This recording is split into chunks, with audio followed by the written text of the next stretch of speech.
Hi, granddaughter. It's me, Grandma. I want to share something very special with you today. But before I do, I want to let you know that I think about you every single day.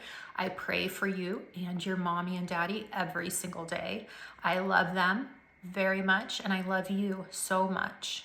And God is with you. He's with me. And all my memories, my thoughts of you live here in my heart. And I can't wait until the next time I get to see you and spend time with you. Well, back to this story. It is very special because it was written by your great grandmother. That means it was your parents' grandmother that wrote this, which also means that it was my mom. She wrote this very special book so that we could share it with each other as a family. Okay? So I want to share it with you. This is called Flying Free. Once upon a time, there were 5 little kids that lived in the cold, cold country of Wyoming. They lived in a little farmhouse tucked away behind many wind-blown bunches of trees.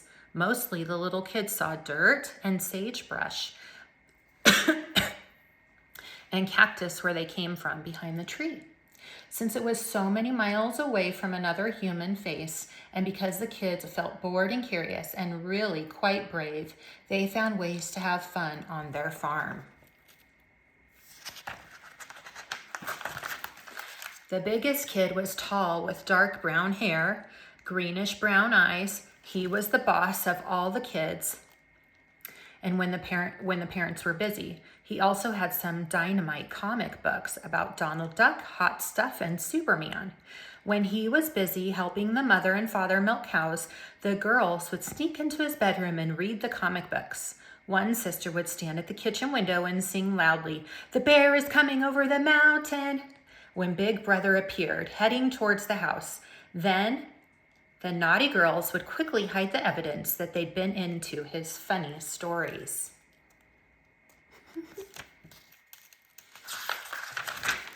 The next kid was skinny and had stringy brown hair that tasted really good if she sucked on some of it several times a day. That sounds terrible. She tried to be boss too, since she was the oldest girl, so she was very bossy when it was time to create new games to play with the youngest ones. There was a little sister next. She had huge blue eyes, golden curls, and good arms with which to hug the next sister. She was pretty tiny, and the papa liked to laugh as he watched her try to carry the next little girl, who was quickly getting bigger than she was. She could iron even puffed sleeves. The baby sister was called Mama's Sunshine because she was happy all the time.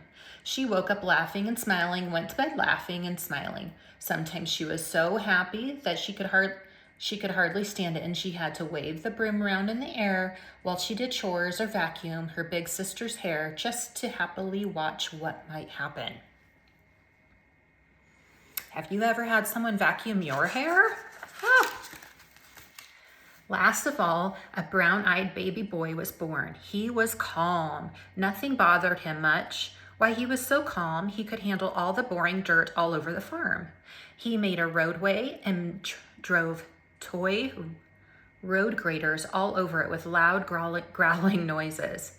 He made Daddy laugh with his favorite trick, putting his forehead against the floor while he kept his stubby little straight legs straight as a stick. Is that a headstand?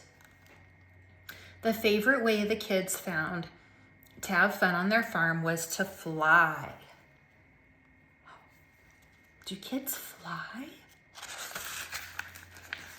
Biggest brother let the next sister help him make a cat fly. He found a stray mother cat living in a nearby abandoned barn and made plans to capture one of the baby kitties. He took the biggest girl in a gunny sack with him to capture the cat. While he held the gunny sack, you know what I'm gonna do? I'm gonna switch this like this. While he held the gunny sack open, the sister sneaked up on the cat family, washing in the straw of the barn, and screeched to scare the kitties. When they all ran quickly toward the other dog where his big brother crouched, he was able to snatch several kitties up in the gunny snack. The bag was jumping and hissing. Then Big Brother peeked into the noisy sack and let each kitty out except one with the white flame on its forehead. Carefully, he and Sister carried the wiggly bag home to show the family the new kitty. Biggest Brother really could make that kitty fly across a straw barn when it captured it. It actually tried to fly again when he let it out of the bag, but Big Brother coaxed it to him with warm milk and turkey tails, and White Flame became the mother, grandmother, and great-grandmother of zillions of cats.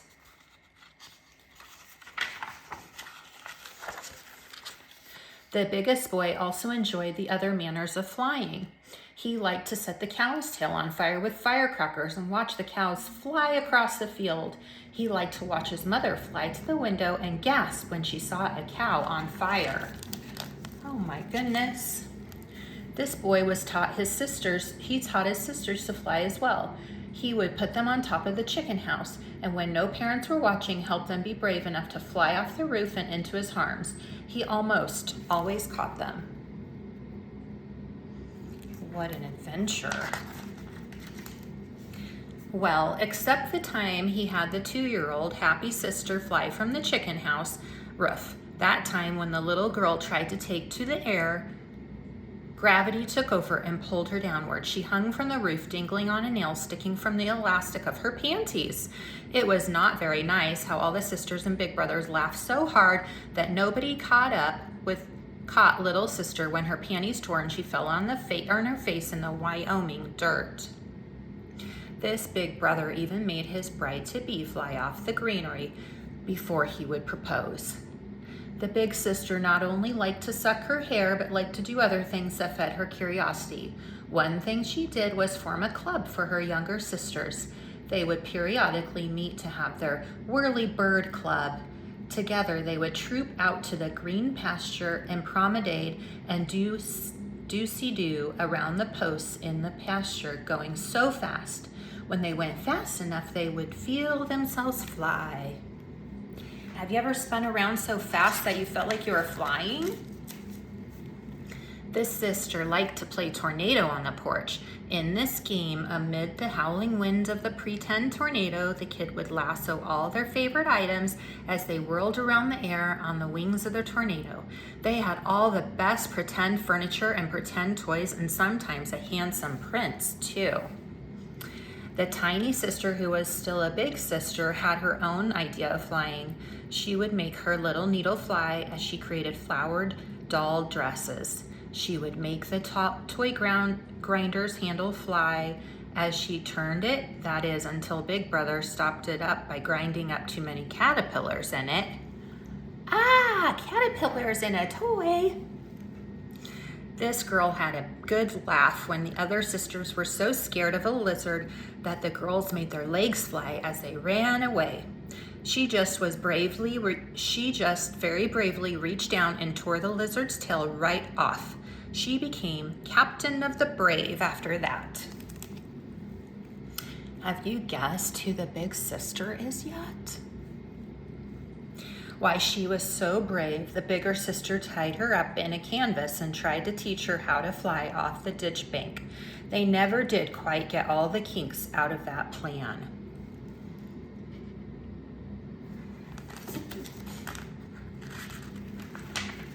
The baby sister liked to spend much of her time in the little bitty yellow circus tent that had been in the house forever. One day, as the smallest sister sat in the yellow itty-bitty tent, the bum lamb, Lampkin, decided to fly like the rest of the family. He let out his usual loud and smelly burp that had gotten him the nickname Irpy Burp, and took a giant leap trying to fly over the circus tent. Poor little sister inside thought the game had changed from circus to tornado when she sat with a burpy lamb in her lap. Baby brother didn't fly much. His feet were solidly planted on the ground. Wait, maybe those were flying words that flew out of his mouth and out of the school bus window. They sounded somewhat like, "You old snot apple," He also liked to fly when the girls helped him roll up in an old tire so that they could speedily roll down in the road until it went so fast it tipped over and spilled baby brother out. He made time fly when he would head to his little bed and tell Mommy and Daddy they must come to bed too. When he got 13 o'clock, of all the kids, he's the one who grew up to fly his remote airplanes.